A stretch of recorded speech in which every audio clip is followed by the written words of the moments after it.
Começando, já tem 32 espectadores e estamos ao vivo, professor. Agora eu vou manter meu microfone desligado e boa aula. Obrigado, Vitor.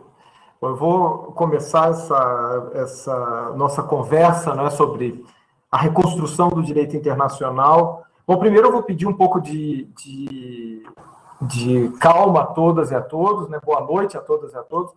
Eventualmente, as coisas podem acontecer. Eu estou em casa, né, trabalhando em casa, tendo minhas atividades em casa, e eu e a minha mulher, a gente tem a nossa filha pequena, que às vezes, a Martina, ela insiste em aparecer e participar quando nós estamos falando ou tendo algum tipo de reunião, então eu já peço desculpas se a gente tiver um momento desse tipo hoje. Eu vou começar, claro, dando boa noite a todos e a todas que estão assistindo nessa nossa conversa, essa nossa provocação, e eu quero fazer um agradecimento especial ao Vitor, que tem sido uma pessoa muito importante, junto com todos os funcionários do gabinete, que tem se esforçado para fazer com que esses eventos eles aconteçam, não é? E que haja um suporte técnico, né, para os professores e para as professoras realizarem esses eventos online, que são plataformas muito novas, são formas muito nós temos de interagir, né, com os alunos e com o público em geral, e eles têm dado realmente um suporte muito importante. Olha, a Martina resolveu realmente vir aqui. Minha mulher teve que descer para pegar uma encomenda e, bom, acontece, né, pessoal? Inicialmente, antes de tudo, eu queria fazer alguns apontamentos. O primeiro apontamento, parece que nós temos aqui 14 pessoas online e tem umas 40 pessoas, era a informação que nós tínhamos. No YouTube, existe uma plataforma, na plataforma Event3, as pessoas que tiverem interesse em fazer inscrição, quem não fez a inscrição, pode fazer a inscrição durante essa nossa conversa, porque será emitido o certificado para aqueles que, nos últimos 15 minutos finais da nossa conversa, publicarem o nome completo como um post, como um comentário à nossa atividade, ou no YouTube, ou aqui na plataforma RNP. Então, nos 15 minutos finais, as pessoas que preencherem o seu nome completo e que tiverem feito a inscrição na plataforma Event3, elas terão o certificado dessa atividade emitido pelo NEPED.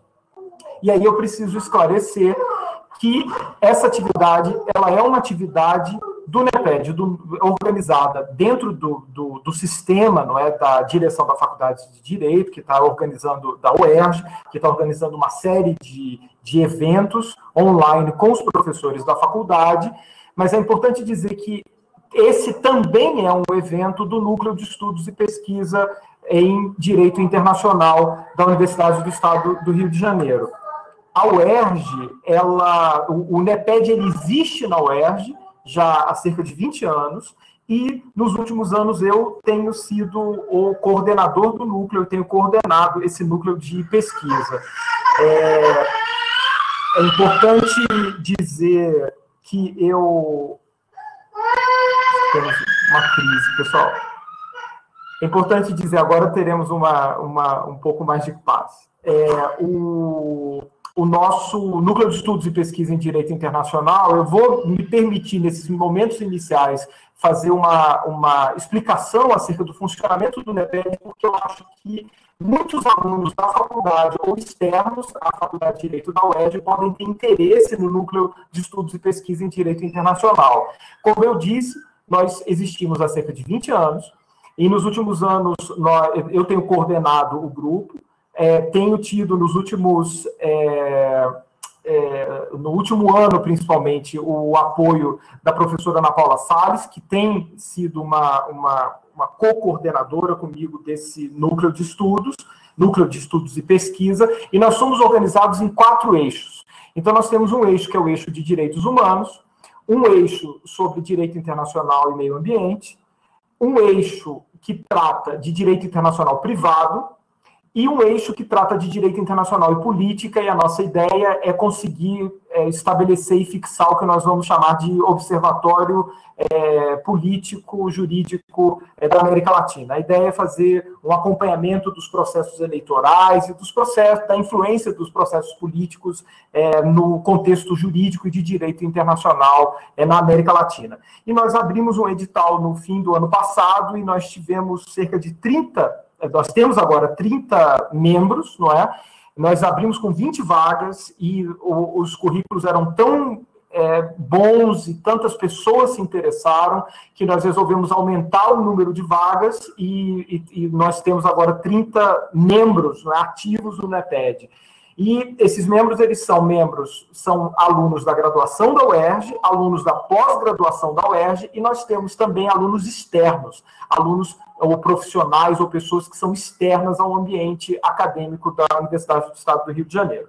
Bom, eu quis fazer esses comentários iniciais porque eu acho que é importante que vocês tenham noção do que é o NEPED, de qual é a nossa proposta de funcionamento, a nossa proposta de pesquisas e que tipo de atividade nós nos propomos a realizar.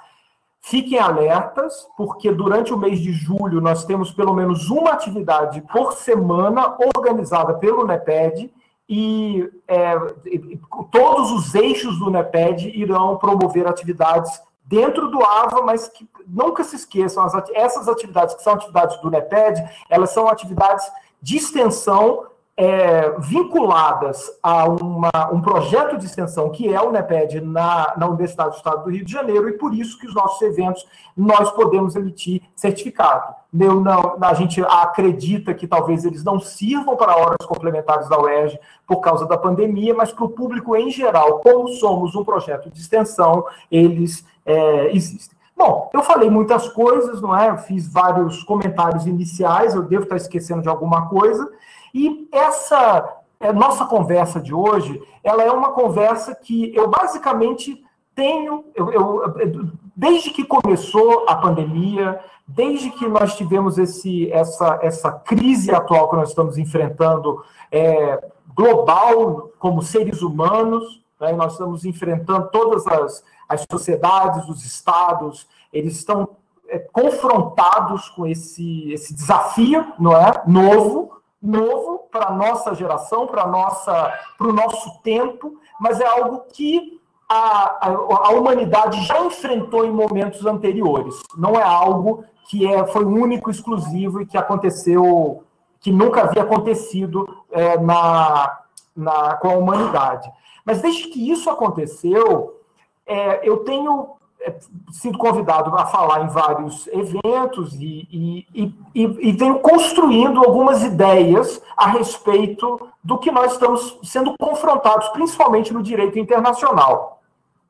É importante dizer que, e aí eu já faço até uma alusão, não é? Essa minha fala de hoje ela é uma fala muito parecida, eu vou tocar nos mesmos pontos de uma palestra que eu dei na semana passada no curso de extensão que nós estávamos organizando na Universidade Federal Rural do Rio de Janeiro, onde eu também sou professor. Então, se tiver algum aluno da Rural aí, pode ser que ele reconheça um pouco as minhas falas. De uma forma geral, os meus alunos de Direito Internacional Público, eles já foram confrontados ao longo dos anos com determinadas ideias e reflexões que simplesmente foram potencializadas nesse momento da pandemia. E um dos pontos iniciais que eu acho que devem ser tratados pode parecer um pouco pretensioso. E eu acredito que muitos de vocês podem ter visto o título, não é, dessa nossa conversa, dessa nossa apresentação, a nossa conversa e minha apresentação, e podem ter pensado, nossa, que pretensão, não é? Ele tem uma pretensão de propor uma reconstrução do direito internacional. E está pressupondo uma destruição. E eu quero pontuar que, apesar do nome dessa nossa conversa aparentar ser um pouco pretensioso, na verdade, eu convido todas e todos a uma reflexão a fazermos reflexões a respeito do que nós estamos vivendo, a respeito do que o direito internacional tem vivido, tem sido confrontado nos últimos meses, mas também nos últimos anos. Eu vou compartilhar a tela aqui, o PowerPoint, que eu fiz um PowerPoint, eu tenho um mecanismo de compartilhamento, agora eu não me lembro mais como é que a gente compartilha, mas eu sei que dá para compartilhar, não é, Vitor? Professor, tem duas formas. O senhor pode fazer o upload da apresentação e ir passando aqui na própria plataforma, mas aí seria bom que a apresentação fosse em PDF, porque às vezes quando é slide dá problema. Compartilhar a tela? Isso, que é o último botão à direita, ali embaixo. À direita? Desculpa. Veja se apareceu agora. Agora apareceu. Ótimo. Estava bloqueado para todos os usuários. Achei que moderador. Iniciar o modo multiusuário, é isso? Não? Não. Lá no finalzinho. Compartilhar. Não. Onde o senhor tá? Agora apareceu. Tá certo. É porque apareceu? Não sido antes. Apareceu. Certo. Guia do Chrome. Oh, meu Deus. Janela do aplicativo, tela inteira. Eu não sei se eu compartilho. Se não der muito certo, será que vai aparecer aqui? Geralmente o computador... Diga, professor. Porque se não der muito certo também, eu não me importo, não. Não, qualquer coisa, professor. Enquanto o senhor vai seguir... já está aparecendo. Está aparecendo eu com os... Isso. Agora apareceu. Tudo bem. Eu acho que eu fico satisfeito com isso e vocês vão conseguir acompanhar no cantinho da tela, não é? Assim, é só dar... porque o senhor quer ver... faz o seguinte, professor. Desliga o compartilhamento da tela e dá para o senhor selecionar só um compartilhamento de janela. Porque aí ele vai pegar só a janela do... Bem, o senhor que sabe, pode ser dessa forma. Deixa eu fazer assim, porque senão a gente interrompe muito para tentar resolver esse problema. Faz o seguinte, professor, o senhor consegue me mandar rapidinho essa daí pelo WhatsApp? Porque enquanto o senhor vai seguindo, eu faço o upload aqui. Não precisa. Fica tranquilo, vou ficar assim. Beleza, então manda ver. Muito tempo. Tudo Pessoal, vocês estão conseguindo ver aí a apresentação, vão conseguir acompanhar, e também os meus slides, eles não são slides para que vocês tenham que ver muita coisa que está escrita, não. São só umas palavras só para vocês sejam situados sobre o que então, esse nome, não é, a reconstrução do direito internacional, que pode parecer uma coisa pretensiosa, e, na verdade, eu estou aqui só tentando refletir com vocês a respeito de determinados aspectos. Eu não me apresentei, né? Acho que eu não falei meu nome em momento nenhum dessa nossa fala. Meu nome é Rafael Vasconcelos, eu sou professor titular de Direito Internacional da UERJ. Ô, Vitor, você está com o som aberto. Eu percebi, desliguei, desculpa. Eu sou professor titular de Direito Internacional da UERJ, eu tenho um orgulho muito grande disso, né? Porque eu assumi por concurso a vaga que era do professor anteriormente ocupada pelo professor Celso Mello, e é isso. Bom, eu não tinha me apresentado. E a primeira questão que eu queria tocar com vocês já pegando esse nosso início de fala com a reconstrução e essa proposta de reconstrução do direito internacional, é tratar de destruição e de reconstrução. Porque se eu estou fazendo eu estou provocando, né, vocês a que nós possamos, de alguma maneira, debater acerca da reconstrução do direito internacional, aparentemente eu estou pressupondo a destruição. Né? Então, existe aí um pressuposto de que o direito internacional ele está sendo ou foi destruído, não é? E que nós precisamos pensar numa reconstrução. E aí eu tenho um apontamento a fazer, porque normalmente é o contrário.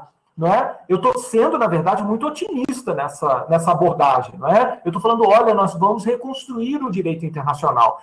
E, normalmente, eu sou pessimista. Normalmente, entre os meus colegas internacionalistas, eu sou mais cético. Eu sou o que olho para uma organização internacional e penso, não funciona, é tudo, na verdade, é uma boa intenção, mas com pouca efetividade.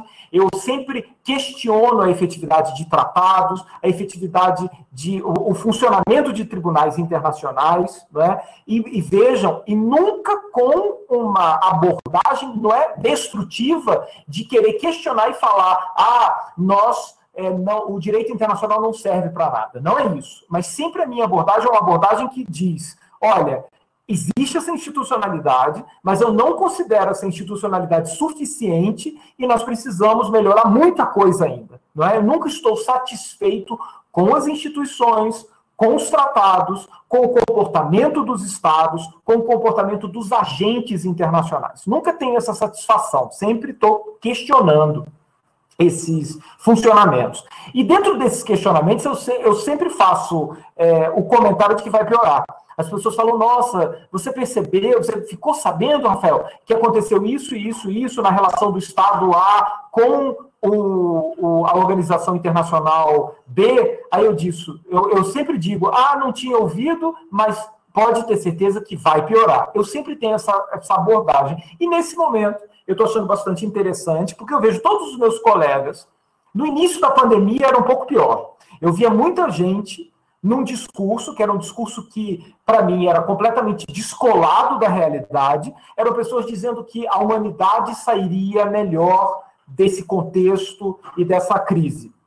E eu sempre dizia que eu não entendia essas pessoas, não é? Porque o que eu via, na verdade, acontecer, quando você tem corrida de indivíduos para supermercados, para fazer estoque de comida, gerando um impacto inflacionário em determinados produtos, a escassez de determinados produtos, gerando uma crise de abastecimento, ou um princípio de crise de abastecimento, porque depois as pessoas elas se tocaram, mas ficou muito claro para mim que eram comportamentos de sobrevivência, comportamentos egoísticos, não é? E esse instinto de sobrevivência individual de cada pessoa, não é? Que nós passamos a ter nos nossos comportamentos familiares, vou comprar um pouco mais de feijão porque eu não sei se vai faltar feijão na prateleira o papel higiênico, né, do supermercado. Esse comportamento, ele também aconteceu nos estados. Os estados, eles também começaram a ter esse comportamento, que foi quando nós vimos proibições de exportação de determinados produtos que eram considerados essenciais para o combate à pandemia, pirataria internacional praticada por estados que aparentemente são os grandes defensores e os grandes símbolos, não é, da liberdade e da institucionalidade internacional. Então nós vimos, ou seja, tudo aquilo que acontecia no micro também acontecia no macro e esses comportamentos passaram a ser aceitáveis. Nós começamos a ter, mesmo em determinados espaços comuns, como de organizações internacionais, como a União Europeia, bloqueios de fronteiras, fechamentos de fronteiras, ou seja, tudo o que nós, durante anos e anos e anos, sustentávamos a respeito do direito internacional foi tensionado, não é? Logo nos primeiros momentos dessa pandemia, não é? E aí vocês podem falar, nossa, então o que você está querendo dizer, Rafael, é que nós vamos ter que reconstruir o direito internacional de uma pretensa destruição que aconteceu no momento da pandemia. E aí eu vou dizer para vocês que não é isso. Essa destruição do direito internacional, que na verdade eu tenho utilizado mais uma palavra erosão, não é? A institucionalidade internacional ela está claramente erodindo. Qualquer colega meu internacionalista que diga o contrário, eu sinto muito, é uma pessoa que não está percebendo, não é, os vários sinais de erosão generalizada. Todas as organizações internacionais, de uma forma ou de outra, por mais relevantes que sejam, ou que sejam consideradas relevantes, estão passando por processos de erosão de institucionalidade, de questionamentos muito contundentes, não é, dos seus membros, e mesmo membros se retirando delas. Então, isso é algo que nós estamos vendo acontecer. E aí vem a primeira pergunta, mas é algo que veio com a pandemia? E aí eu digo que não. Esse é um primeiro ponto que eu tenho reproduzido muito. A pandemia, eu comecei a falar isso lá em março.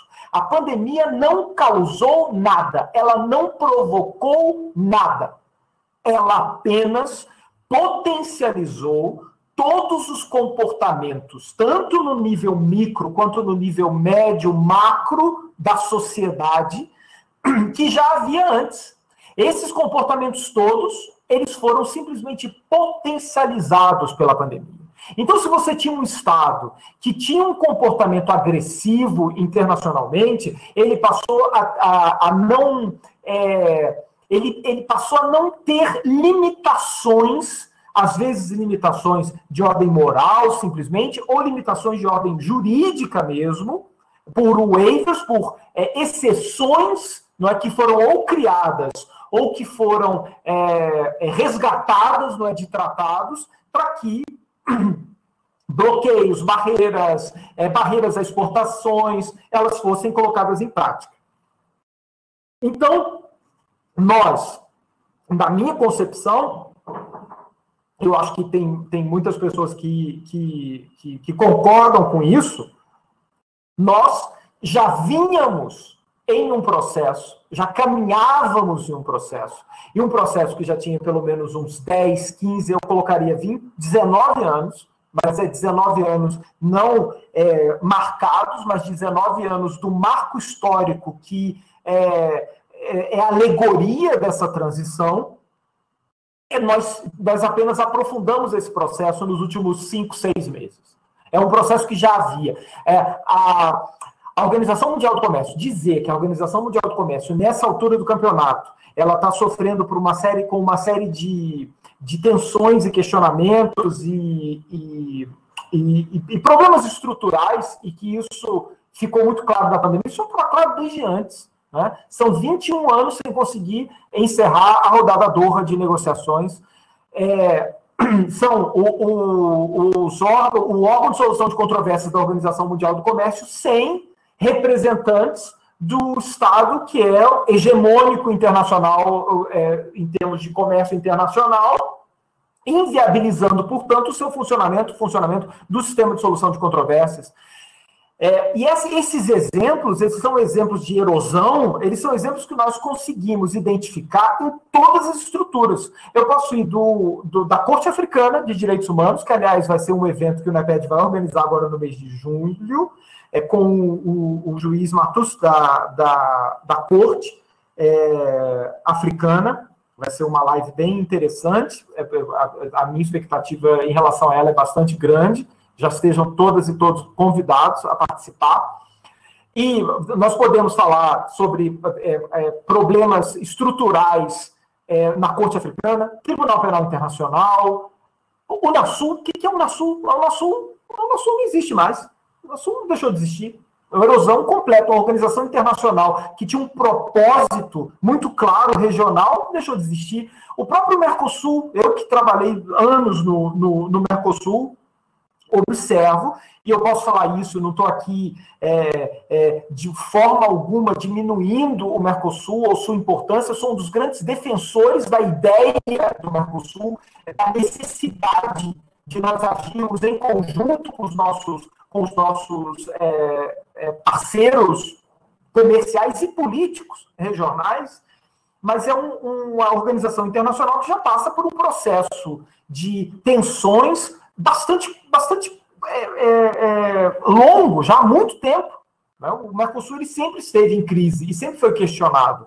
A própria União Europeia, eu preciso falar da União Europeia e o Brexit, a saída do Reino Unido da União Europeia é o ápice de uma crise institucional muito severa, muito séria, não é? Que essas organizações internacionais, portanto, estão enfrentando. Então, o que eu quero que vocês guardem dessa nossa primeiro ponto, não é?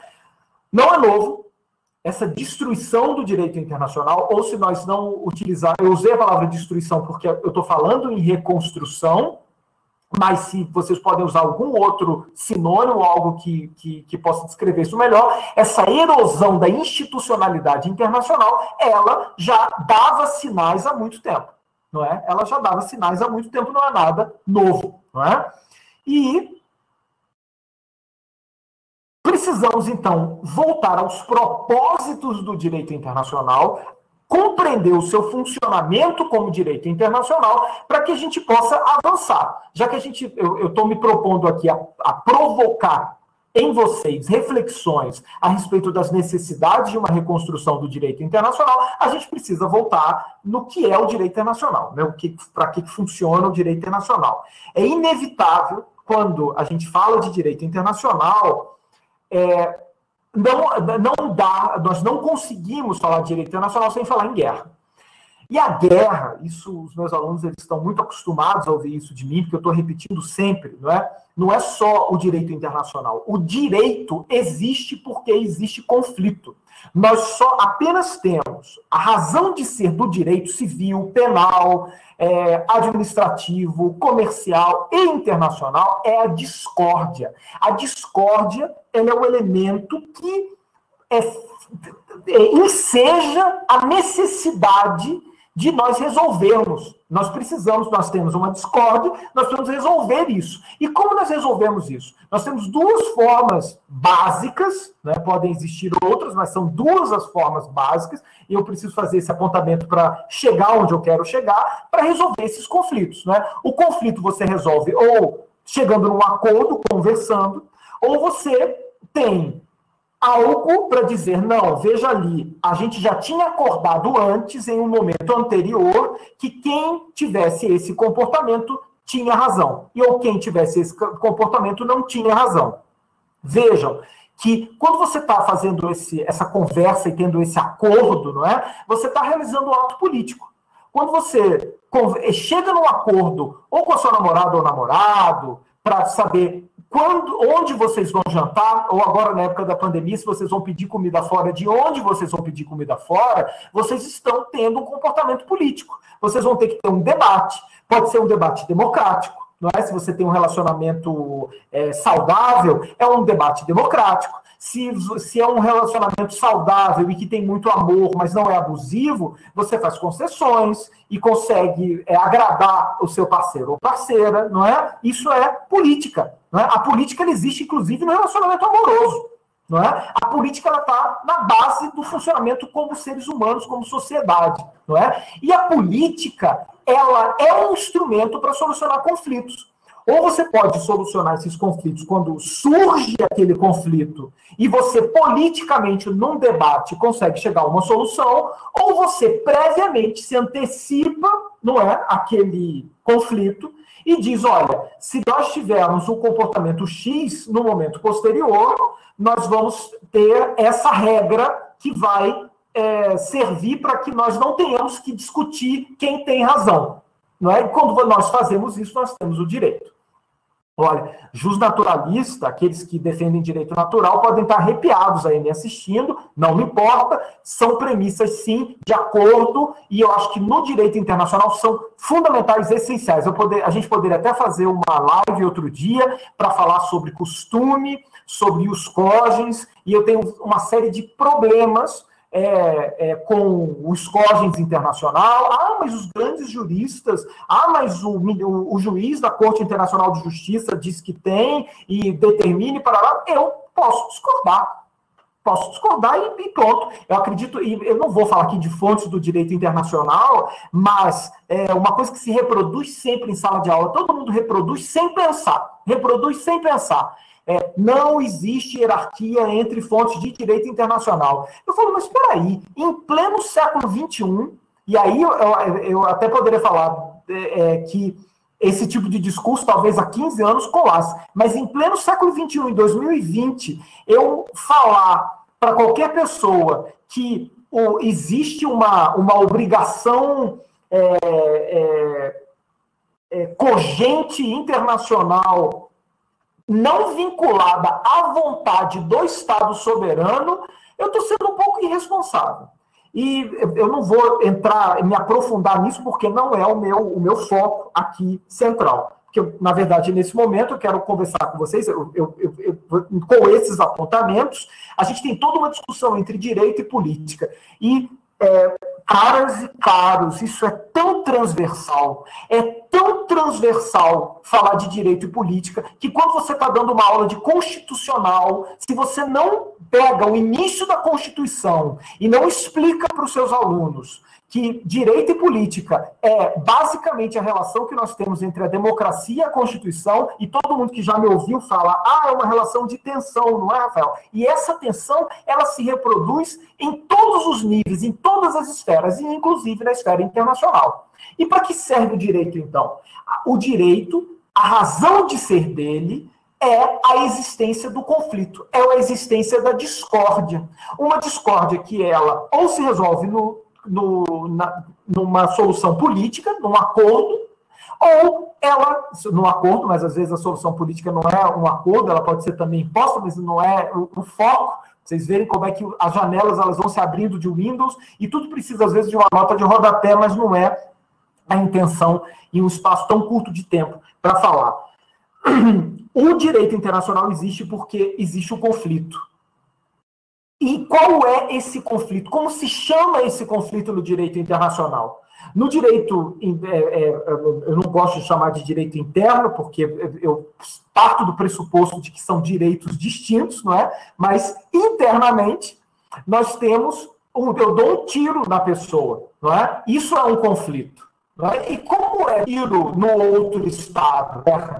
A guerra, ela é o núcleo, a razão de ser do direito internacional. Então, para que o direito internacional existe? E aí nós temos as fases de construção do direito internacional, que era aquele momento no qual a guerra ela era um direito do Estado, que, na verdade, nós temos um momento que nem a ideia de Estado, como nós conhecemos na atualidade, existia. Eu acho uma imensa irresponsabilidade toda e qualquer pessoa que faz referência à Paz de Westfália, ao Estado moderno, e pressupõe, de alguma maneira, que o direito internacional só existe a partir do momento que nós temos a ideia do Estado moderno, né, do Estado como nós conhecemos hoje, e principalmente de uma forma muito nuclear, a ideia de soberania. Eu acho isso um reducionismo extremo, não é? Talvez a pessoa, se ela fizer um disclaimer e falar o direito internacional na forma como nós conhecemos na atualidade, não é? Ela pode ser vinculada, em termos originários, ao surgimento do Estado moderno, e aí você fala lá de Paz de Westfália, certo? Mas para mim, é um reducionismo muito grande. E o que existia antes, existia sim, nós tínhamos características de direito internacional. E se nós fizermos essa vinculação da guerra, é uma alegoria que eu sempre uso. Para mim, o direito internacional surgiu quando a primeira tribo, as primeiras duas tribos chegaram num acordo sobre quem iria coletar frutos daquela árvore para cá e daquela árvore para lá, para evitar que os membros dessas duas tribos entrassem em conflito. Esse foi o primeiro tratado. Nós não temos registro dele, mas certamente foi o primeiro tratado. O primeiro povo que compreendeu que deveria tratar os inimigos da tribo ao lado, que foram capturados, com algum tipo de humanidade, eles foram os primeiros a criar e conseguiram chegar num acordo nesse sentido com a tribo do lado, conseguiram criar as primeiras regras de direito internacional humanitário. Então nós temos aí uma pressupostos, não é, de origem muito reducionistas, né, que a gente tem que tomar muito cuidado. Pois bem, a guerra é a razão de ser do direito internacional. Ele existe em função da guerra e por causa da guerra. Então nós tivemos um primeiro momento que todos os reinos, estados, estruturas humanas organizadas, elas tinham um direito ilimitado de subordinar os outros povos, nações, estruturas humanas. Esse era um momento que a guerra ela não tinha limites, ela não precisava ser justificada e ela não tinha parâmetros. Você simplesmente, quem tinha força, exercia o poder na forma de guerra. Então, a política ela era exercida, você não tinha um parâmetro jurídico para solucionar aquele problema, você tinha apenas um parâmetro jurídico, que, na verdade, ele poderia ser resumido ao poder, ao exercício violento do poder, que era, na verdade, o exercício da força. Não é? Aí nós chegamos num determinado momento, não é? No milênio passado, ali na metade do milênio passado, que nós passamos a ter um segundo parâmetro, um segundo momento da guerra. Esse segundo momento da guerra era o seguinte: você podia fazer o que você quisesse no momento que você guerreasse. Não tinha limites no momento que você guerreasse, desde que você tivesse uma justificativa para guerrear. Essa ideia da guerra justa é tão interessante porque se você tivesse essa justificativa, você tinha, sim, uma possibilidade de ir aos extremos nesse momento da guerra. Aí nós chegamos ali no século XIX, e nesse século XIX a coisa mudou um pouco. Nós começamos a estruturar regras de conduta no direito internacional humanitário, aquilo que no século XX nós estruturamos de forma consolidada como direito internacional humanitário, que era o seguinte: olha, antes todo mundo podia subordinar todo mundo, era guerra sem limites. Depois você precisava justificar. Aí, naquele momento, que começou no século XIX, fomos para o século XX, nós passamos a ter que justificar e nós tínhamos também limites no comportamento da guerra. Você não podia matar todo mundo, não podia matar todos os soldados, você não podia matar os soldados feridos, então você tinha uma série de regras de comportamento, não é? As regras de Genebra, tudo isso que foi estruturado naquilo que a gente chama de direito internacional humanitário. E no início do século XX, numa primeira tentativa na década de 20, que se consolidou em 1945 com a Organização das Nações Unidas, nós tivemos a proibição da guerra. A guerra hoje, ela é proibida, nós não podemos guerrear.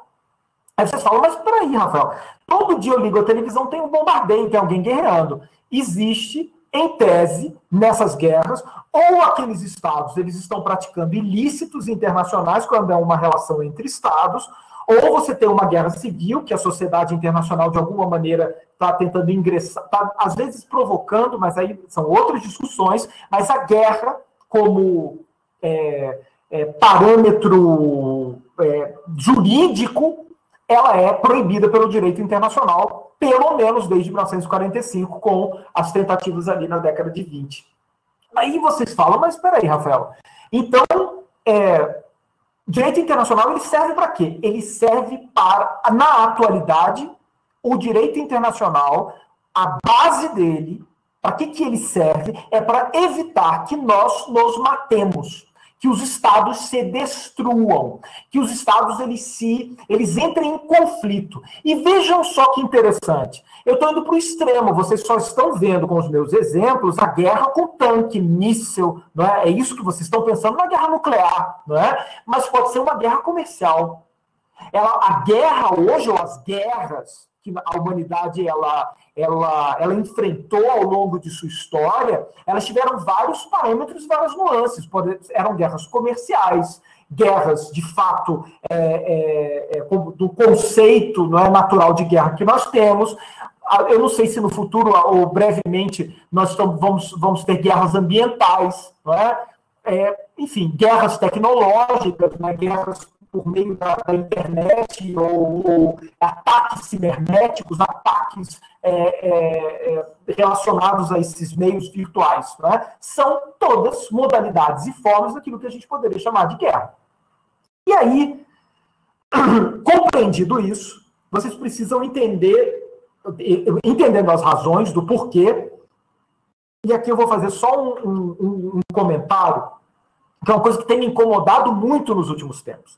Eu, inclusive, assim, eu não estou fazendo e não quero fazer aqui nenhum tipo de comentário de natureza político-partidária ou ideológica. Que eu acho que, quando nós conversamos sobre direito internacional, eu posso ter as minhas posturas ideológicas, mas eu tenho que tentar ao máximo, não conversar com as pessoas num espaço e num ambiente mais neutro possível. Eu brinco, né, que se tiver a escola sem partido, eu sempre fiz escola sem partido. Então, apesar de dizer que não existe você transmitir um conhecimento sem que você, de alguma maneira, coloque um pouco do seu posicionamento íntimo naquele conhecimento que está sendo transmitido. Bom, feitas todas essas considerações iniciais, só para dizer que eu não estou criticando ninguém aqui diretamente, tem algo que precisa ser dito. E existe hoje um comportamento que não é um comportamento que nós vemos apenas nas estruturas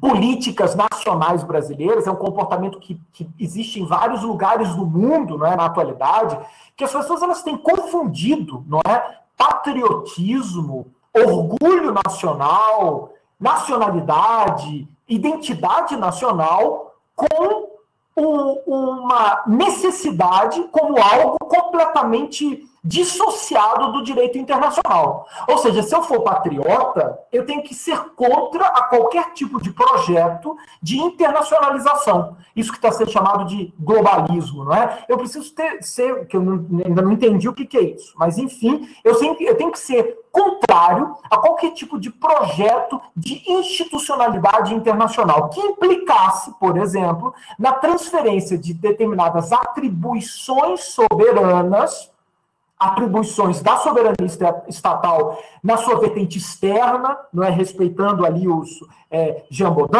Locke, Rousseau e todos os parâmetros.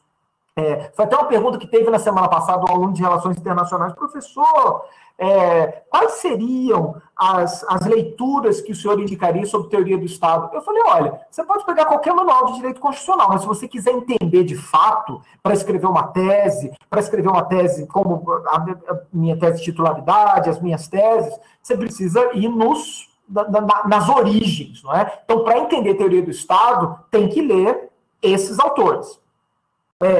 Inclusive, teve, só fazendo uma pausa fun fact aqui, uma banca de doutorado minha, essa foi a banca de doutorado da USP, uma professora disse que sentiu falta de autores da Faculdade de Direito do Largo São Francisco sobre teoria do Estado. Eu falei, mas professora, eu falei aqui, aí comecei a citar Locke, Rousseau, todos, e na origem, na fonte, nas línguas deles, que precisavam mais. Eu sinto muito, eu achei que já era o suficiente. Para vocês verem como é que é todo um processo muito complexo. Pois bem, quando vocês... esse comportamento dos Estados, não é? Os Estados se expressando, não é, com o exterior, e entender e compreender que proteger o Estado é você retirá-lo das organizações internacionais, não permitir que os Estados eles transmitam e transfiram parcelas de suas soberanias para organizações internacionais, é uma falta de compreensão do porquê da existência do direito internacional. Porque o direito internacional ele existe para proteger a existência dos Estados, para que os Estados eles possam seguir existindo como Estados soberanos independentes. Se você não tem o direito internacional e você não tem regras claras, parâmetros e proteções do direito internacional, nós estamos sujeitos a deixar de existir, porque existem Estados soberanos hegemônicos mais fortes, militarmente, economicamente do que nós. Então, se nós temos Estados hegemônicos que nos ameaçam pelo seu poder, não é, hegemônico, e podem apertar um botão e mísseis nucleares poderiam nos atingir, não faz sentido ter um discurso contrário ao direito internacional, porque o direito internacional é a nossa, o nosso bote salva-vidas, nosso bailout, ele, é o direito internacional que dá isso, que nos dá algum tipo de garantia de sobreviver como Estado independente de poder mediano, que é o caso brasileiro, nesse mundo, que é um mundo que nós temos hegemonias conflitando e disputando o exercício dessas hegemonias no contexto mundial. Então, uma oposição ao direito internacional, na verdade, é uma falta de compreensão do direito internacional, é uma falta de noção. E mais do que essa falta de noção, assim, sendo muito superficial, né, na linguagem, é uma falta de noção tão grande, porque a pessoa não percebe que ela num movimento de contraposição à institucionalidade internacional, ela está, na verdade, colocando em risco aquela pátria, aquela nação e aquele povo soberano que ela tanto se orgulha e quer fortalecer, não é? O grande Brasil é o grande Brasil que tem voz na Assembleia Geral das Nações Unidas, e não apenas voz, mas tem voz na abertura da Assembleia Geral das Nações Unidas. Esse é o nosso espaço como poder mediano, e aqui fazendo uma citação de Posse na Goldschmidt, justamente nesse sentido. Acho que é um texto muito atual. The Limits of International Law trata dessas questões de direito e política, que é o que eu tenho me ocupado nos últimos anos, né? Eu não sei se foi a minha experiência em organização internacional, vendo que a política ela está no direito internacional, e que a melhor estratégia do direito internacional é assumir a política, é assumir as suas limitações, as limitações que são a ele dadas pela política, para que ele possa saber com quem ele está lutando e contra o que ele está lutando. Quando o direito internacional ele assume essa sinceridade de dizer eu vou até aqui e a partir daqui eu não vou mais, porque aqui é na esfera política, na verdade você vai conseguir fazer com que o direito internacional avance nessa esfera política como estratégia. A gente transforma isso em estratégia. A negação é o pior dos mundos. Fingir que o direito internacional está em perfeito funcionamento num contexto que os entes internacionais, os sujeitos de direito internacional, agem politicamente contrariamente ao direito internacional, é a pior estratégia possível, porque não existe desafio pior para o direito, ou não existe nada pior para uma regra jurídica ou para uma norma do que ela não ser cumprida e isso não gerar nenhum efeito concreto para aquele que descumpre.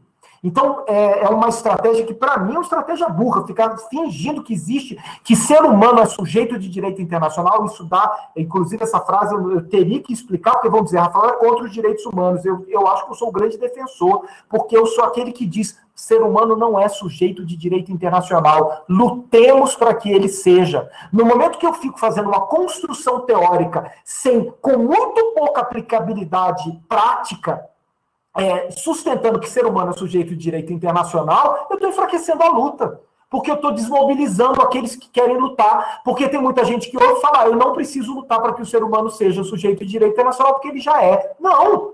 A gente tem que lutar porque ele não é. Bom, enfim, essas seriam algumas considerações sobre essa questão da guerra. São coisas que me incomodam. E tudo isso é para que vocês consigam compreender o que está aí na tela. Esses movimentos que a gente passa, não é? O movimento atual, eu quero que vocês percebam o que eu coloquei na tela, dos anos 90, o 11 de setembro de 2001, eu fiz uma referência ali a 19 anos, não é? E o 2020. É um processo. A gente está no meio de um processo cíclico. Lembra quando eu falei ali atrás da política e do direito internacional, essa competição, não é, que nós temos sempre? É como se vocês tivessem uma linha. Desse lado está a política, desse lado está o direito. Desse lado está a política internacional, desse lado está o direito internacional. Desse lado aqui, costumam ficar aqueles que estudam relações internacionais e aqui os que estudam direito internacional. E o que eu digo? Senhoras, senhores, estudantes, profissionais de direito internacional, de relações internacionais, vocês estão no mesmo barco. Nós precisamos compreender que precisamos agir em conjunto, estrategicamente, porque o direito, a ordem internacional, o contexto internacional, ou ele está pendendo para a política, ou ele está pendendo para o direito. Mas sempre numa nuance. 60% política, 40% direito.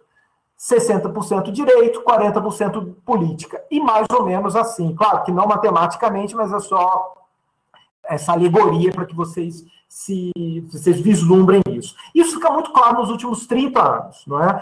Nós tivemos ali um processo, no fim dos anos 80, que foi aquele processo que foi desencadeado em 3 anos consecutivos, né? Foi a queda do Muro de Berlim, a reunificação alemã, o fim da União Soviética.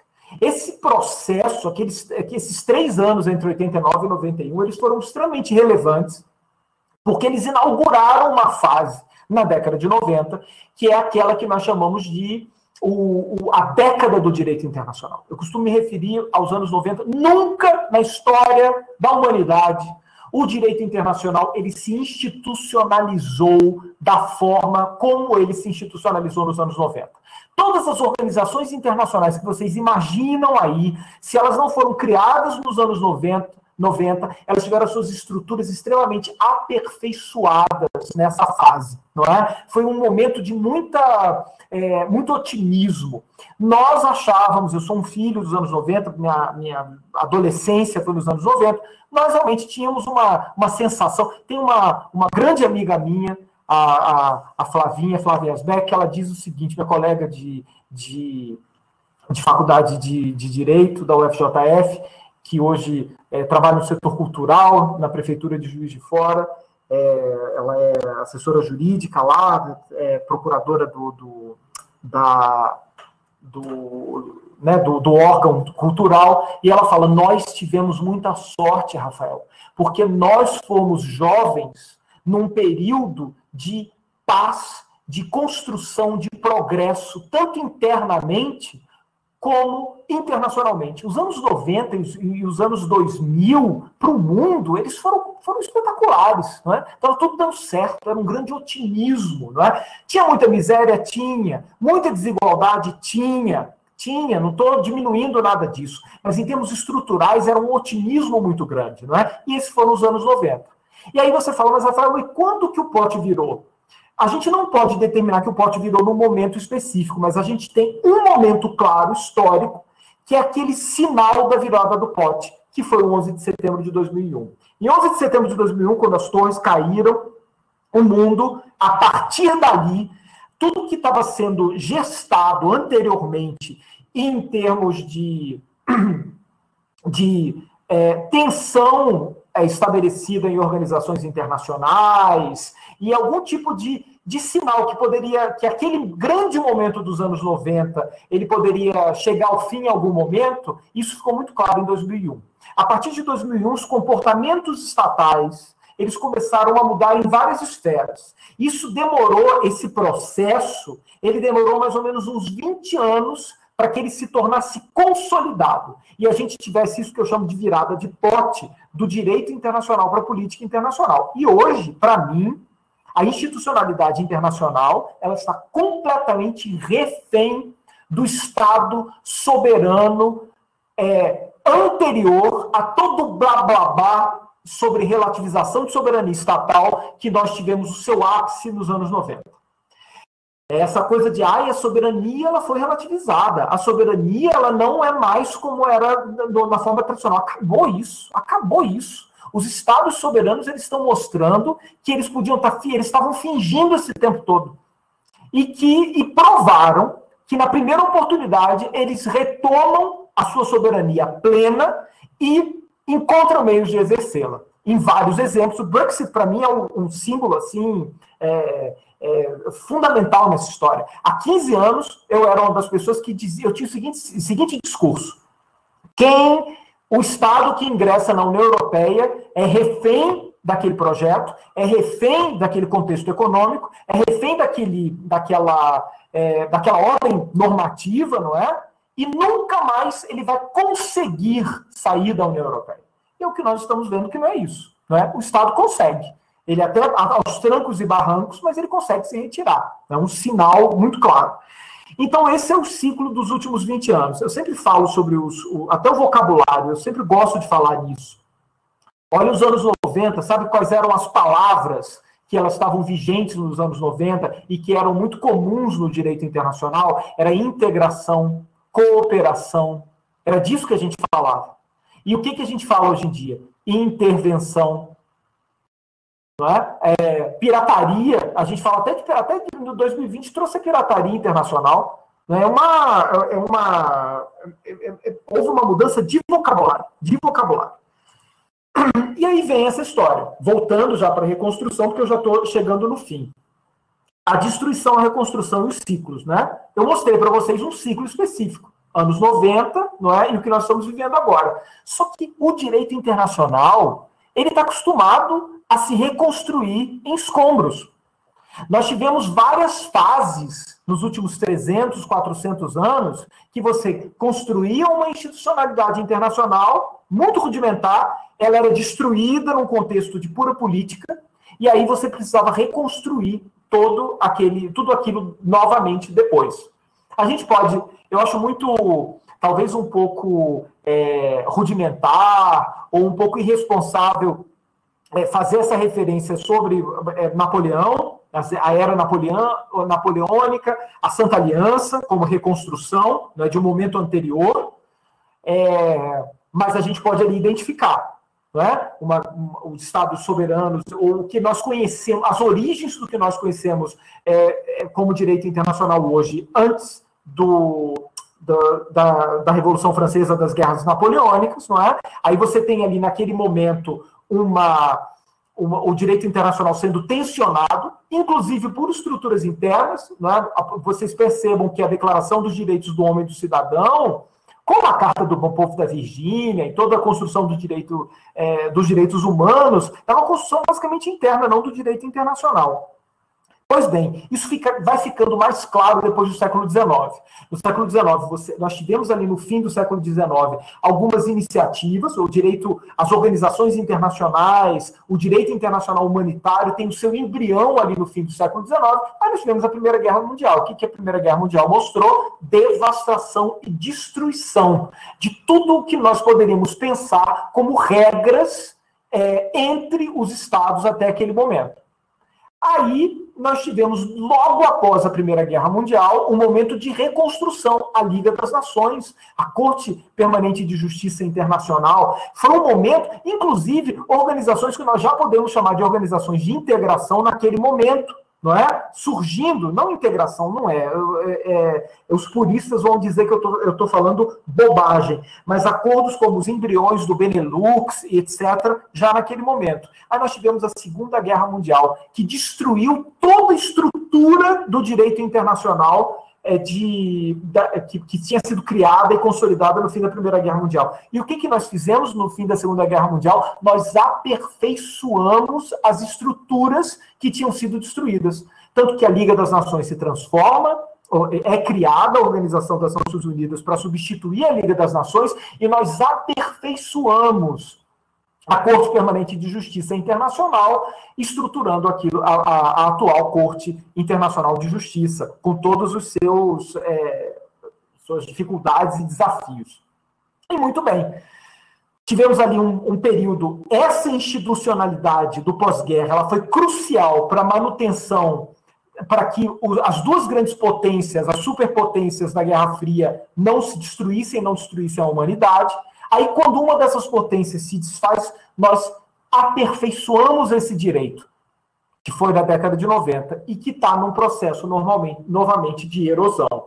Então, o que eu digo a vocês é que pensar que o direito internacional está sendo erodido e que vai ser completamente destruído, ou todas as suas grandes estruturas vão ser destruídas, e que a gente vai pensar numa reconstrução, isso não é algo novo. Não é novidade para o direito internacional. O direito internacional está na natureza dele ser questionado até como direito, e quanto mais ter suas estruturas questionadas, destruídas, desafiadas pela força soberana dos Estados. Então é algo natural, nós estamos acostumados a isso. E aí eu digo, não tenham medo como internacionalistas, deixa destruir, porque podem destruir hoje uma organização internacional A, B ou C, que nós vamos reconstruir, e vamos reconstruir essa organização internacional aperfeiçoada, criando mais limites para os Estados, mais limites para a soberania. Não tenham medo. Destruam, que vocês estão apenas me desafiando a participar da reconstrução. Isso sobre os ciclos. Já estou chegando no fim. O futuro e essa reconstrução. Aí vem esse momento, né? Rafael Pretencioso vai falar agora o que ele acha e como que deve ser essa reconstrução. Não tenho essa pretensão. Eu não estou aqui para trazer soluções. Eu só estou dizendo que o que foi destruído e o que está sendo destruído vai precisar ser reconstruído. E nós precisamos ser estratégicos. Precisamos entender onde erramos, no que erramos, com quem erramos, o que fizemos para que não desse certo. Onde foi o nosso erro? A gente tem que fazer agora um processo de detectar todos os problemas que nós criamos, porque nós criamos esse direito internacional. Então, onde erramos para que a gente possa reconstruir de forma aperfeiçoada? E aí aqui eu faço alguns exemplos. Né? Quando eu falo de direitos humanos, de novo, né? Eu me acho o maior defensor dos direitos humanos que existe, porque eu defendo mais do que aqueles que têm o discurso dos direitos humanos e que são muitas vezes irresponsáveis, dizendo pretendendo uma normatividade para algo que não tem normatividade, que os estados não estão dispostos a acatar. Talvez nós tenhamos que pensar sobre isso. Então, nos direitos humanos, talvez uma reconstrução dos direitos humanos, mas eu ainda não cheguei a uma conclusão a esse respeito, mas o que eu tenho dito é o seguinte: de tudo que eu conheço, nesses anos que eu vejo, né, as pessoas falando de direitos humanos, eu acho que a gente vai ter que começar pela base. Não adianta tentar construir direitos humanos nas cadeiras das universidades, no ambiente puramente acadêmico ou nas estruturas internacionais cheias de pompas e circunstâncias. Não é isso. Não vai ser. Nós não vamos construir direitos humanos no sistema interamericano, em Washington, na comissão, ou em São José da Costa Rica. A gente tem que construir direitos humanos e pensar em internacionalidade no líder comunitário que faz direitos humanos na ponta. A gente tem que responder a essas pessoas, aos povos indígenas que têm as violações de direitos humanos. A gente tem que chegar nessas pessoas. O direito internacional ele vai precisar, de alguma maneira, repensar na sua estrutura de direitos humanos. Eu estou muito cansado de livro bonito falando de proteção de direitos humanos e de diariamente presenciar violações de direitos humanos generalizadas em todos os estados. Nós somos todos cúmplices, como internacionalistas, como constitucionalistas, como juristas. Somos cúmplices, porque nós fingimos que existe uma normatividade absolutamente artificial, que ela escolhe o seu destinatário e exclui a maior parte da humanidade desse destinatário. Ou então deixemos de ser hipócritas. Direitos humanos é direito de propriedade e livre iniciativa. Vamos então para a primeira geração ou dimensão. É isso que importa. Vamos lá. Então, deixemos de ser hipócritas. Né? Porque se nós continuarmos a violar todos os outros, e mesmo assim é só para alguns. Enfim, soberania, outro ponto que eu acho fundamental. Eu já devo estar passando do tempo, mas eu quero concluir.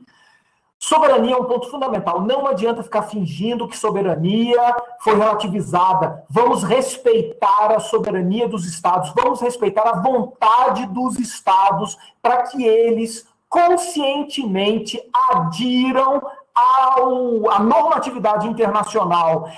Vamos voltar a Kelsen. Aí vão falar, ele é positivista mesmo. Eu bem percebi.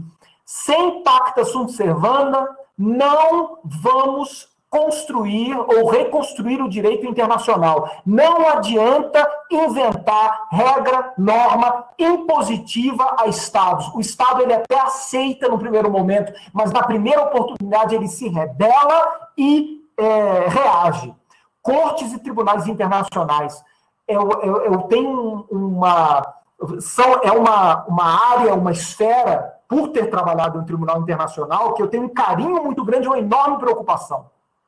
Eu vejo internacionalistas exigindo de cortes e tribunais internacionais um comportamento desrespeitoso em relação à soberania estatal. É mais ou menos o seguinte: mas a corte tal ou o tribunal tal, existe uma diferença semântica importante, mas não vem ao caso agora,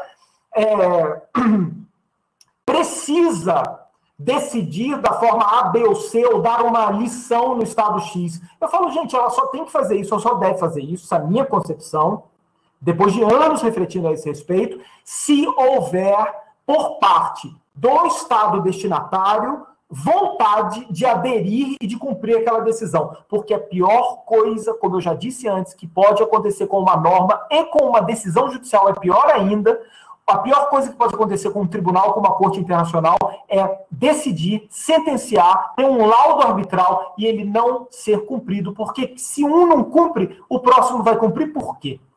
Então, isso tudo tem que ser pensado. Eu tenho uma visão de dupla responsabilidade. O juiz ou o árbitro de um tribunal internacional, ele tem uma responsabilidade muito diferente da responsabilidade do juiz ou do árbitro interno. Sanção. A gente vai precisar, respeitando as soberanias, a pacta sunt servanda, a vontade dos estados, a gente vai ter que estruturar uma nova organização internacional como a ONU ou a reforma da ONU, pensando em sanções claras. Se nós não tivermos uma estrutura de poder de polícia internacional, mas Rafael, você está usando o parâmetro do Estado, o direito internacional é uma coisa diferente. Sejamos claros, não vamos jogar fora centenas de anos de compreensão do poder, que é como os teóricos da teoria do Estado fazem internamente, sem aproveitar nada para o direito internacional. E, pessoal, se nós não criarmos uma estrutura internacional sem sanção, não vamos repetir os mesmos erros, né, se não houver isso. Né? E aí é pensar em novas estruturas internacionais, né? Ou remendar as que existem, ou fazer tudo novo, né, com novos parâmetros e etc. Sobre riscos, eu vou fazer só uma provocação aqui. Vocês podem fazer uma crítica, várias críticas, né? Eu falo muita coisa, né? E nesse momento aqui, sem poder fazer embasamentos teóricos mais profundos, fica tudo mais ou menos jogado, apesar de eu ter mostrado para vocês que dentro de cada ponto que eu estou falando, a gente poderia ter uma conversa de mais de 1 hora.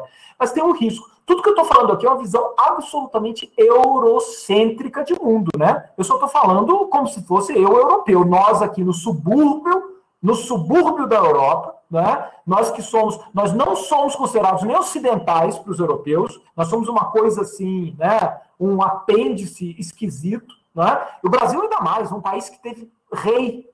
O Brasil teve monarquia, não teve um imperador, teve 2 imperadores. Nós somos uma coisa assim que, sei lá, tem que fazer. É um país que precisa fazer muita análise, precisa realmente de psiquiatra para se entender o Brasil como Estado. Mas, enfim, qual é o nosso risco? Eu estou aqui numa visão totalmente eurocêntrica. Né? Toda essa minha fala foi eurocêntrica, muito baseada no eurocentrismo. O nosso risco é que nada disso que eu disse até agora sirva como parâmetro para a reconstrução. E se o Oriente vencer? E se a China se impuser, nesse momento, como grande potência hegemônica mundial e ela ditar as regras? Qual é a garantia que nós temos que nós vamos ter uma reprodução de parâmetros, dos parâmetros eurocêntricos e europeus que construíram o direito internacional nos últimos 400, 500 anos? Nada garante. Será que vai ser uma nova paz de Westfália, uma ruptura fundamental que vai nos trazer um novo direito internacional, fazer com que tudo isso que a gente viu até hoje seja revirado? Pode ser. E se isso acontecer, nada do que eu, como pretensamente ocidental aqui no subúrbio, reflita e crie como parâmetro ou como proposta, vai sobreviver e vai ser utilizado. Pessoal, era isso que eu tinha a conversar com vocês. Eu sempre sou um pouco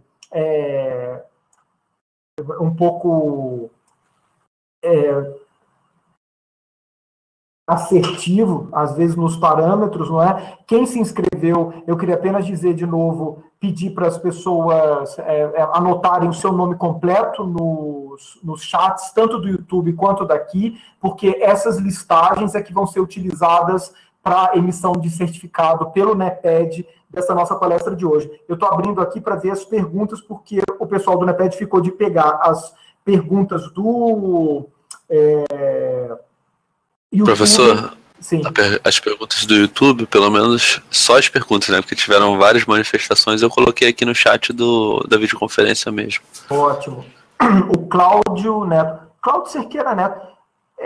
O Cláudio, gente. Ações conjuntas serão necessárias para combater as mudanças climáticas. Dessa forma, as mudanças climáticas poderão servir como motivo para restabelecer confiança, lateralismo e ONU. Eu acho... aqui é o que eu acho, né? Eu não vou poder ter uma resposta para isso juridicamente, né? Eu não vejo uma resposta jurídica em relação a isso.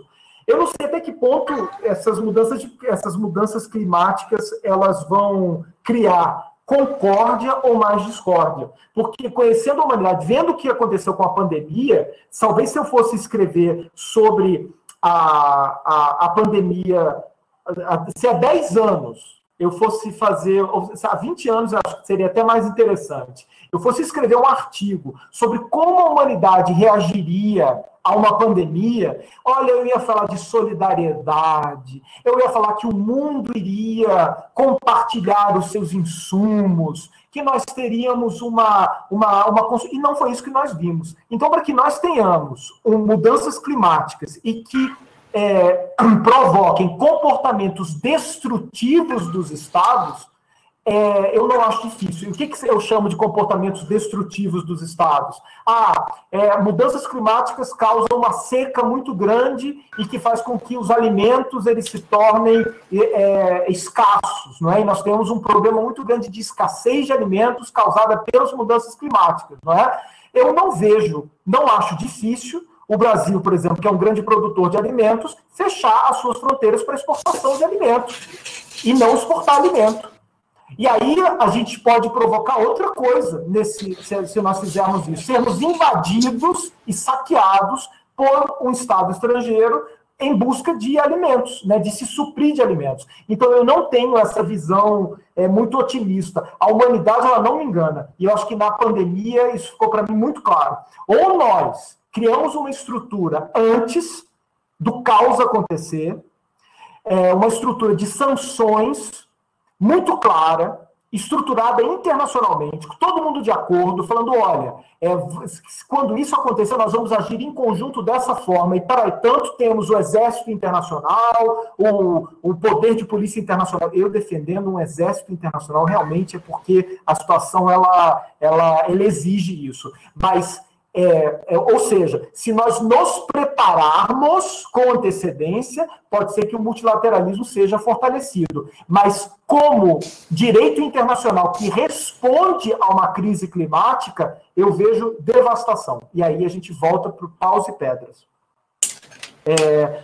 Matheus perguntando, professor, o senhor vê alguma potencialidade das cortes internacionais na luta contra a crise da democracia?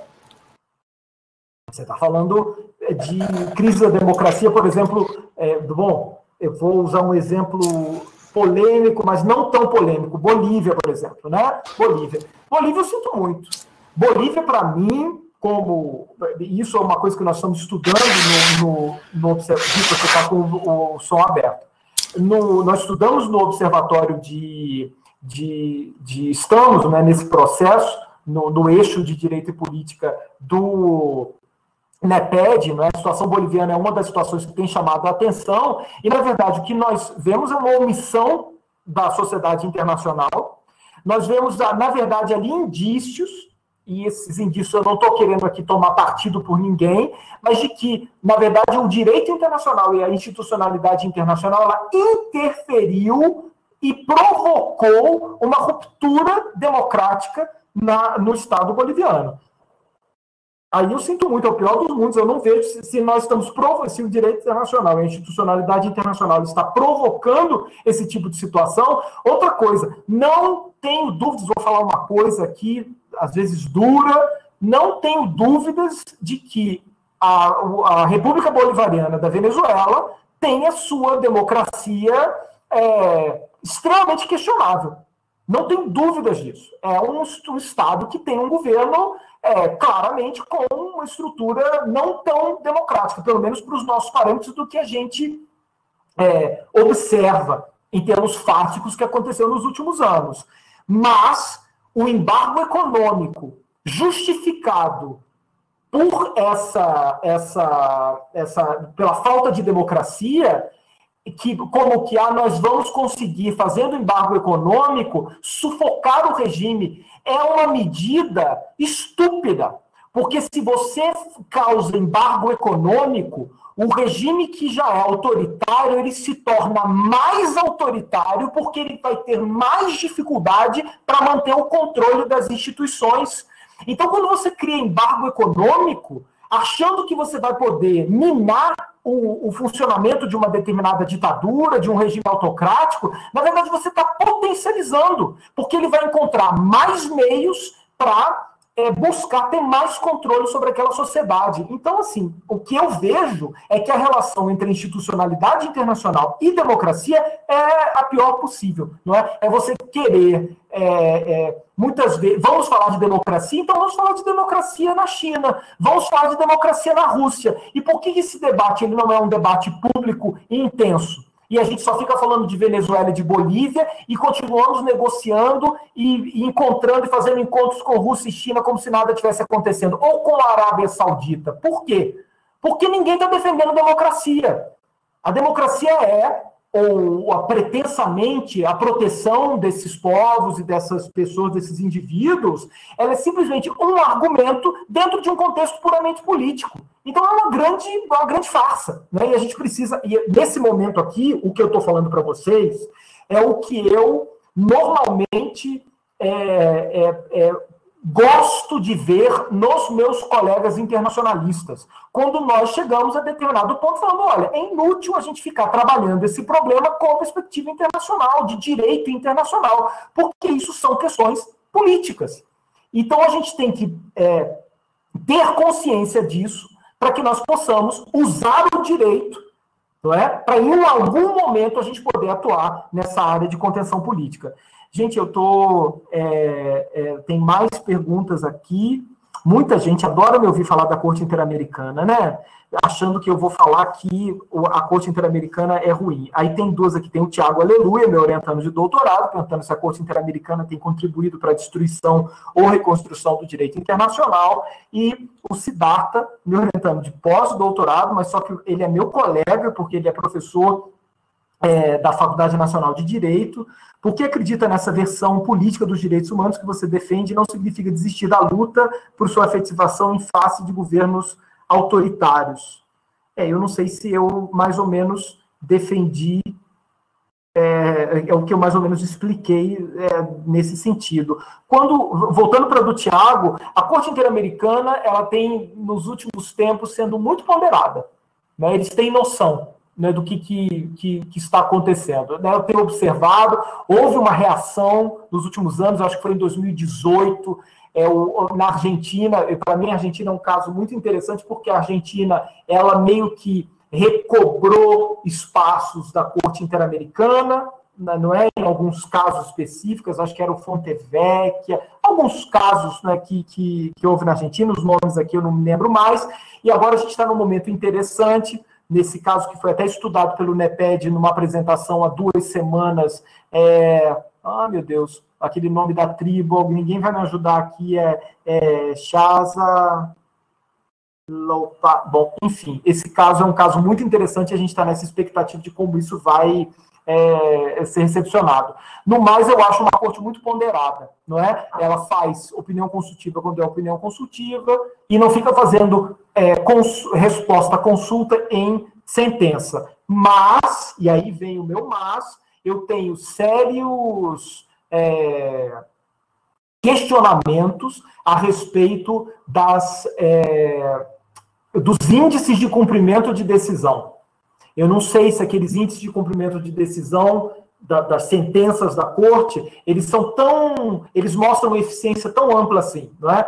Porque se toda decisão tem toda sentença tem um componente pecuniário e um outro componente, você já começa com uma chance grande de ter 50% de cumprimento. E aí o direito mesmo, a parte dispositiva que teria um efeito não pecuniário, eu tenho as minhas dúvidas.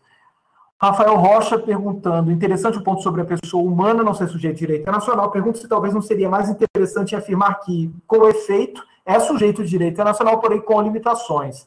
já que esse posicionamento forçaria a consolidação de sua condição como ser de direito internacional. Olha, sempre quando eu falo nisso, sabe qual que é o melhor exemplo que eu uso? Eu uso um exemplo concreto de algo que eu vivenciei na prática.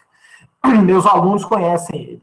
Quando eu era o secretário-geral lá do Tribunal Permanente de Revisão do Mercosul, do Paraguai, uma coisa eu percebi, não é? Nós tínhamos a língua guarani, era uma língua, esse caso todo mundo já me ouviu, era uma língua que no Paraguai era uma língua oficial. Nós temos a população paraguaia, ela domina o Guarani, nós temos pelo menos 2 milhões de pessoas que só falam Guarani e mal falam espanhol, porque é a língua mãe dessas pessoas. E o que eu vi era no Mercosul uma dificuldade muito grande para fazer avançar o Guarani como língua oficial do Mercosul, para a gente ter tradução para o Guarani de tudo que é produzido no Mercosul, já que é uma língua oficial do Paraguai. E aí o que eu fiz? Eu comecei a fazer eventos, promover eventos no tribunal com as organizações de cultura guarani, de língua guarani do Paraguai. E todos tinham o mesmo discurso, que o Guarani já era a língua oficial do Mercosul. E aí eu falei assim, mas como assim? Aí eles me apontavam, aí eu peguei o departamento jurídico do tribunal e falei assim, levantem tudo que existe no Mercosul sobre o Guarani. E sabe o que eu descobri?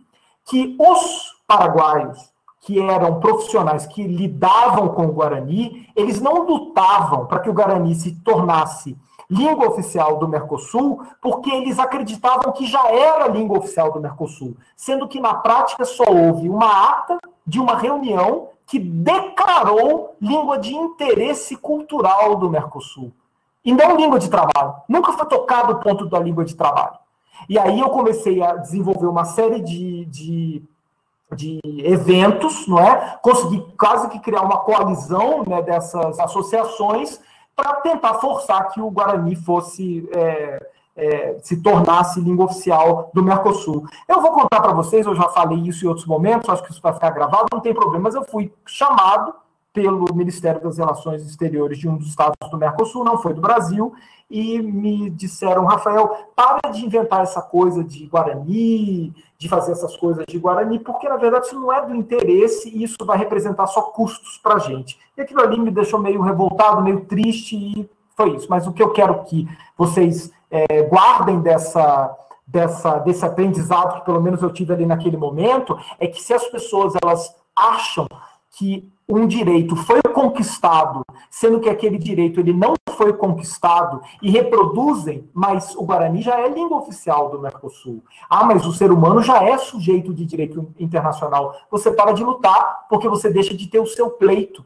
Qual que é o pleito? Eu quero que seja língua oficial, língua de trabalho. Eu quero que o ser humano seja sujeito de direito internacional. Você enfraquece a causa, enfraquece a luta e enfraquece as iniciativas, porque você já parte de um pressuposto teórico confortável de que aquilo ali já é uma conquista, que só precisa ser aperfeiçoada. Só que como você vai aperfeiçoar algo que não foi conquistado ainda de fato e efetivamente? Gente, eu vou ler a última pergunta, que eu acho que eu já passei de todos os limites em termos de duração. Carolina Azevedo, Rafael, como você vê o papel das empresas transnacionais nesse contexto, considerando que 60 das 100 maiores economias do mundo são empresas? Você não acha que existe uma captura? Totalmente. E mais, quando eu digo que nós temos que respeitar, eu estava discutindo isso outro dia, eu não sei se foi com Eli, mas era com alguma pessoa que, acho que foi com a Manuela Roland. Nós temos que pensar a soberania estatal, a soberania dos estados, não como uma ameaça e um inimigo necessário do direito internacional, porque é ela que dá a legitimidade de existência do direito internacional. O direito internacional ele pretende proteger a soberania estatal, mas quem sustenta o direito internacional é a soberania. É ela que faz com que ele seja. Então, se a gente respeita a soberania, respeita a pacta sunt servanda, nós podemos, inclusive, resgatar esse poder soberano, inclusive para fixar limitações para as empresas transnacionais. Não é? Porque se é transnacional, ela não tem necessariamente uma nacionalidade que se identifique com uma soberania específica e determinada. E se a soberania, se a gente trabalha isso com as soberanias, a gente pode ter um ganha-ganha aí de uma análise econômica do direito, uma teoria dos jogos que faça com que todo mundo resolva impor os limites, não é, as empresas transnacionais e ao comportamento dessas empresas. Mas também elas não são inimigas não, tá, Carol? E a empresa transnacional ela é muito importante também para o funcionamento, já que nós somos capitalistas, eu acho engraçado essa coisa, o capitalismo acabou, esse é o fim do capitalismo, não. O capitalismo ele vai se reinventar. Na verdade, ele já está se reinventando. Está todo mundo trabalhando mais em casa do que estava trabalhando no modo presencial. As empresas descobriram que economizam se colocar o empregado em casa porque ela não gasta nem papel higiênico. Vocês estão achando que o capitalismo ele vai ser reinventado? Não. Ele vai acabar? Não. Nós vamos sair mais capitalistas dessa pandemia. Então, nós temos que trabalhar. Não adianta querer destruir as transnacionais, mas nós precisamos, de alguma forma, organizar, não é?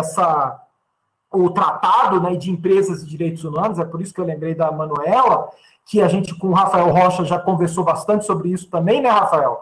O Rafael tão cético quanto eu, não é? Mas pode ser que num contexto futuro de reforço das soberanias, nós tenhamos uma soberanias, ou eu não digo reforço, mas respeito à vontade soberana da forma mais clássica, que foi isso que ficou um pouco confundido nos últimos 30 anos, não é? Nós podemos usar isso e esses poderes soberanos para reforçar isso tudo. Reforçar a regulamentação, não é, desses comportamentos. Gente, eu estou falando há 1h30 sem parar, eu acho que ninguém aguenta mais, não é? Tem ali o meu e-mail, pessoas principalmente que são de fora da UERJ, de fora da Rural, ou que não são colegas, amigos, pessoas próximas, podem me mandar e-mail, fazer consultas, perguntas, alguma coisa que eu tenha falado que talvez não tenha ficado muito claro. Eu quero agradecer novamente a presença de todas e todos. Eu não sei se as pessoas elas estão anotando os seus nomes aí. Anotem, coloquem os seus nomes todos, não é, no chat, tanto aqui da RNP quanto do YouTube, que isso vai ser muito importante, porque daqueles que se inscreveram no sistema da Even, nós só vamos emitir os certificados para aqueles e aquelas que colocaram seus nomes completos aí, para que nós possamos ter esse parâmetro. Pessoal, eu espero não ter confundido, não é, vocês, não ter falado demais, não ter falado ter feito apenas reflexões, eu não tinha pretensões aqui, eu não estou querendo dar nenhuma lição de moral para nenhum internacionalista, nem querendo apresentar uma proposta definitiva de reconstrução do direito internacional, tanto que eu disse lá no início, o título parece pretensioso, mas o que eu queria com vocês era simplesmente trazer provocações e reflexões, não é? E outra coisa, discordem bastante. Eu sei ali que o Siddhartha, eu sei que a própria Carol, são pessoas que às vezes discordam de alguns posicionamentos meus e são meus colegas, são pessoas que têm esse diálogo, né? E é para isso que a gente está construindo isso. E no mais, pessoal, grande abraço. Muito obrigado a todas e a todos. Fiquem atentos e atentas às atividades do Núcleo de Estudos e Pesquisa de Direito Internacional da UERJ. Sigam o Instagram do NEPED, @neped.erj, ou @uerj.neped, @neped.erj. Neped.erj, isso. Sigam o nosso Instagram, que lá nós temos a divulgação das nossas atividades. Vitor, mais uma vez, eu agradeço a sua colaboração, a sua paciência, não é, com esse monte de professores que não tem a mínima ideia do funcionamento dessas plataformas digitais. Você tem tido muita paciência e tem ajudado muita gente. E, pessoal, muito obrigado pela atenção de todas e todos nessa noite, e é isso. Muito obrigado. Obrigado, professor. Agradeço a todos a presença e vou só pontuar que quem está aqui na videoconferência, eu capturo os nomes. E o pessoal lá do Instagram, do YouTube, está registrado também no chat, que a gente pode consultar depois. Então, também divulguei aquele link que está no Instagram, então talvez o pessoal se inscreva lá também. Perfeito. E é isso, professor. Obrigado, boa noite. Muito obrigado, Vou encerrar a videoconferência. Tchau, tchau. Muito obrigado, boa noite.